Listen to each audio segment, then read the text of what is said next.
Hi, it is midweek mindfulness, and I'm going to talk about worth and value.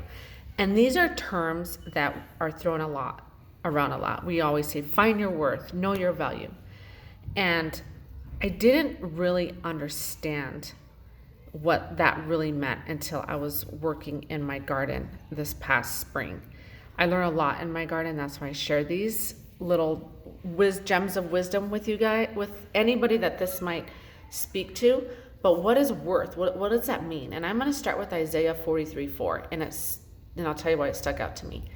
This is God saying, "Because you are precious to me, you are honored, and I love you." And what stands out to me is the phrase, "You are precious to me."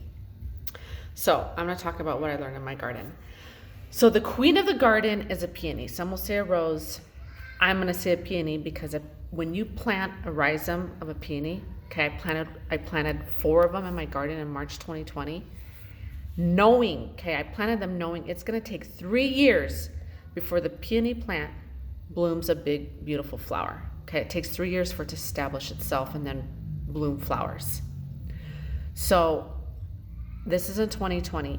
Last spring in 2021, as I'm prepping the garden, I'm planting different seeds and bulbs and all kinds of stuff and getting it ready for summer. I was really excited to see that all my peony plants came back and they're growing strong. However, I come home one afternoon and part of the plant is laying flat on the ground. And my heart sunk because I was hoping it would thrive. It looked like it was thriving. And then it's just laying flat for no reason. It was still small, wasn't big enough. I know you're supposed to put a cage around them, but it just wasn't big enough for that. And my heart sunk and I thought, this is so ridiculous. Like, who cares? It's just a plant. But I was bothered. And I would think about it during the day. It might seem ridiculous, but I'm telling you the truth.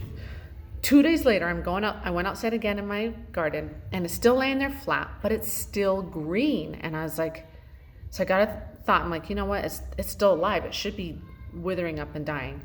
So I run inside my house, grab a ribbon, and I tied it to the other half of the plant. And that gave me hope and it made me really happy. And so as I'm standing there looking really happy at this plant, and I'm honestly thinking, it's just a plant, like who cares? But I really cared about it. I started to think about the cosmos and zinnias that I had planted and hoped that they would come up abundantly.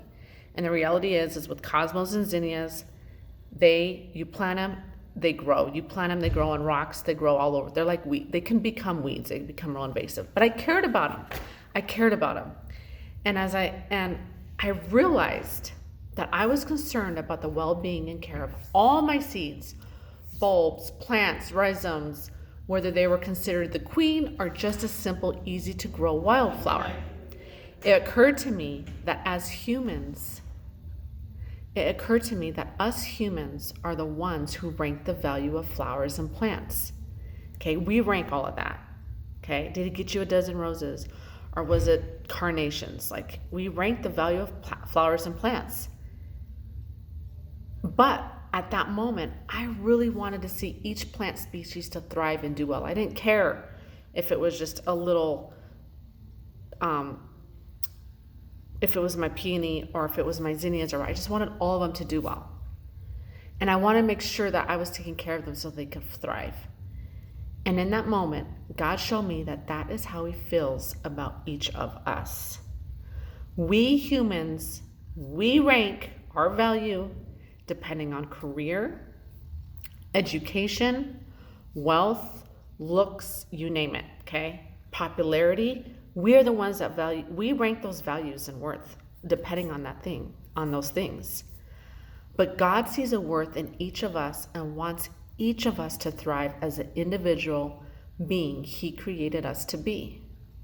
That when we allow him to care for us and to flourish into the person he created us to be, we add to his garden, we add to his kingdom, and we each have our specific role.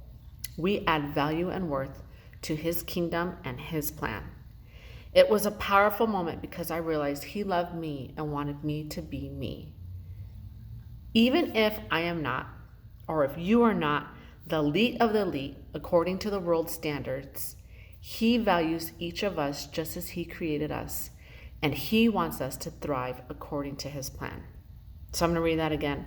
Isaiah 43:4, and this is what he says: because you are precious to me, you are honored, and I love you.